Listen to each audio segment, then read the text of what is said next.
Cara, eu comecei quando tudo era mato nas redes sociais, sabe? Pouco se falava, pouco se envolvia com as redes sociais, era mais uma plataforma de relacionamento mesmo. Uhum. Ainda é, tá? Vamos Uhum. falar sobre isso. Porém, quando eu descobri as redes sociais, as pessoas utilizavam só para se conectar com outras pessoas, melhores amigos, amigos de infância, família, né? Então, foi logo Aquela época das pós-Orkut. comunidades. Foi Aham. logo pós-Orkut que eu entrei com tudo no Facebook. Uhum. E, na verdade, eu caí nas redes sociais por uma necessidade de salvar o meu próprio negócio. Eu tinha um restaurante na Vila Olímpia que era super bem sucedido, lotado, fazia 450 almoços. E eu nunca tinha investido em marketing na vida, assim, no restaurante, porque eu me preocupava só com bom atendimento e com comida boa. Então, meu marketing era ficar na porta do restaurante e falar: Oi, hoje tem Prato do dia. rabada, venham. E aí as pessoas caíam para dentro do restaurante. Depois de 8 anos de funcionamento, de muito sucesso do restaurante, houve um boato que abriu um shopping lá na esquina do meu restaurante. Eu não me importei. Chega um momento que um empreendedor, quando fica muito bem sucedido, é aí que mora o perigo. É aí que mora o perigo. Ele acaba se entrando naquela zona de conforto, né? De Sim. não precisar. Por que eu vou ter que me movimentar se o meu restaurante já é um sucesso, está com a capacidade máxima? E eu não me importei nem um pouco, até que abriu o shopping. Eu achava que as pessoas iam frequentar o shopping só para ir ao McDonald's de vez em quando, né? E, na verdade, não. As pessoas realmente migraram para esse shopping. Meu faturamento caiu 60% no primeiro Caramba. mês. E comerciante que está me vendo, está me ouvindo, sabe que a gente não pode fechar nenhum mês negativo. Se você é comerciante, você fecha 3 meses no vermelho, você quebra. Porque, literalmente, a gente vende o almoço para pagar o jantar. Entendi. E aí eu senti o baque do primeiro mês, fiquei bem preocupada, tentei várias alternativas, abrir para happy hour, fazer convênio com empresa, e nada disso funcionava. Trazer os meus clientes de volta. Aí eu descobri o Facebook. E foi uma fase... Eu usava o Facebook como perfil pessoal, né? Mas não como empresa. E foi uma fase que o Facebook estava investindo forte, que quando chegou mesmo para invadir o mercado, tornar as redes sociais negócios, Certo. não só relacionamento. E aí eu entendi um pouco do game que estava rolando com as empresas, com as marcas que estavam entrando no Facebook, e vi que não ia dar certo aquele jeito, porque as marcas também não sabiam como tratar uma rede social, sabe? Então, o que Sim. elas faziam?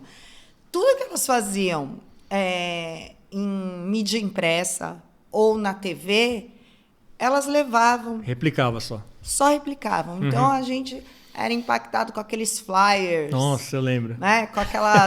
Com aqueles ensaios em estúdios super, né? Que Não era a não linguagem, né? conectava.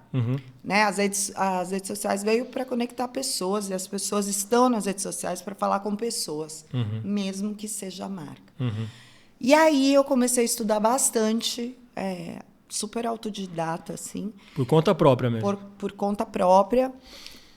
E eu entendi que eu precisava produzir conteúdo orgânico, afetivo, para trazer identificação dos meus clientes, né? Então, a primeira coisa que eu fiz foi comprar uma máquina de fotografia, uma máquina fotográfica, e comecei a fazer fotos dos pratos. E a forma que eu fotografava fez toda a diferença, porque eu queria passar sensações.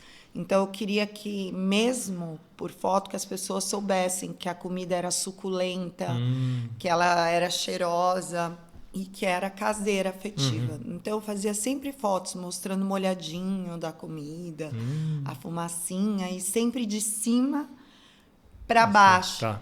porque é o olhar de quem está comendo, né? Então, quando você põe o prato na mesa, a visão Você que olha você assim, tem né? do prato é essa. Então, isso foi uma diferença grande. E antes da Netflix inventar, né, essa parte humanizada, era assim que eu tratava a rede social do restaurante. Como o restaurante era meu, eu não precisava de aprovação de ninguém, eu usava a minha linguagem super casual, e eu falava, o rango está pronto. Tá. Né? Falava que a hora é mais feliz, falava do bolinho de chuva da avó, falava coisas que conectavam as pessoas. Então, em 6 meses, depois de muito estudo, depois de muitos erros, eu recuperei praticamente 100% dos meus clientes através do Facebook. Eu postava às 10 da manhã, meio-dia, as pessoas chegavam perguntando se tinha o prato que eu tinha acabado de postar, sabe? Então, foi avassalador. Que legal. E aí, 2 anos depois, olha que loucura. Depois que o restaurante estava estabilizado, ainda tinha dívida dos 6 meses que eu fechei Puxa vida. no vermelho, mas estava muito estabilizado, a gente já estava levantando, já estava ótimo. Veio um cara e falou, eu quero comprar seu restaurante. E eu fiz exatamente o que o cara do Snapchat deveria ter feito pro Meta, né, pro Zuck. Eu vendi o restaurante. Com isso, depois de 10 anos de restaurante, eu fiquei bem desesperada, porque eu só sabia fazer ceasa e falar que a rabada estava pronta, sabe? Eu não tinha outra experiência. Sim. Eu falei, beleza, vendi o restaurante, paguei todas as dívidas e agora eu estou desempregada. E aí eu fiz uma despedida com os meus colegas donos de restaurante.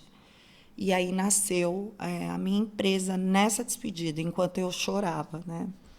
Às vezes a gente precisa passar por umas coisas para vir coisas grandiosas. Sim. Eu estava chorando muito por ter vendido o restaurante, mesmo que bem, e pelo fato de eu achar que eu não tinha capacidade para fazer outra coisa. Entendi. Então eu falei lá, olha, e agora? Estou desempregada. E aí a ideia de ter um escritório especialista em redes sociais não foi minha, foram dos meus colegas, porque eles falaram, por que você não faz o que você fez com o restaurante com o nosso? Então, ali, eu saí com 8 contas. Os primeiros clientes já. Meus primeiros clientes, cobrando muito pouco, porém, eu fazia tudo num quartinho de brincar, assim, do meu filho. Eu dividi o quartinho de brincar dele do meio, montei um escritório lá, com um computador velho, não tinha core, não tinha nada. E eu fotografava, eu escrevia as legendas, eu respondia os comentários, eu fazia as ações para crescimento dessa galera. E antes de levar para as redes sociais, eu dava um banho de loja em todos os restaurantes. Então, eu arrumava cardápio, apresentação da comida, uniforme, porque eu falava que a rede social tinha que ser um espelho do comércio, né? Ainda mais coisa física. E para eles era ótimo, você tinha a expertise do restaurante, Exato. Então, foi muito bem sucedida essa carreira inicial, sabe? Já deu muito certo, trouxe muito resultado. Depois de 1 ano, meu nome ficou muito pulverizado. As pessoas começaram a comentar como, né, por que ela tinha ganho tantos seguidores e tal, e aí meu nome começou a ser espalhado. E era algo muito novo, né? A gente está falando de 12 anos, né? Sim. De 13 anos. Então, eu rapidamente fui procurada por outros clientes sem prospectar ninguém. E aí eu resolvi alugar um escritório para sair do quartinho de brincar, né? Abrir empresa, né? Porque eu fiquei 1 ano, gente. Fiquei 1 ano sem abertura de empresa, você acredita? Só na negociação tipo frila, ali. Assim, tipo eu era frila. Não sei. E aí eu passei para o escritório, que era em cima de uma imobiliária, o fundo era quebrada. Estou aqui mais um dia. Ainda no Capão Redondo, nessa época? Esse é Campo Limpo. Campo Limpo. Do lado do Você sabe que eu conheço e tenho muita afetividade lá, porque eu estudei minha vida inteira no Adventista, que hoje é o NASP, que é o IAE. Eu estudei no IAE a vida inteira.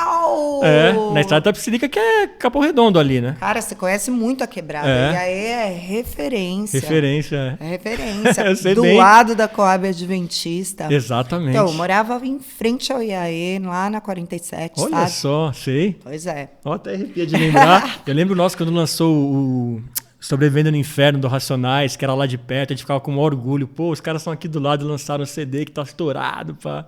Cara, eu vivi muito os Racionais, eu vivi muito o Capão Redondo, a gente pode falar sobre isso se você quiser.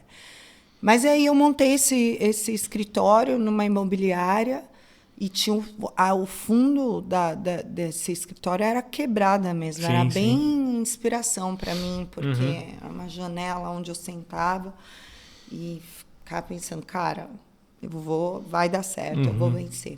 E lá na Quebrada, eu tive até a visita do Mano Brown lá no escritório. Foi lá, trocou uma ideia pra gente fazer o clipe lá que eu fiz com a Cleo. E eu comecei a atender grandes artistas já nesse escritório da Quebrada. Fui ampliando os meus funcionários, cheguei a ter 9 funcionários nessa Quebrada. E atendendo Universal Music, atendendo Disney, tudo lá na Quebrada.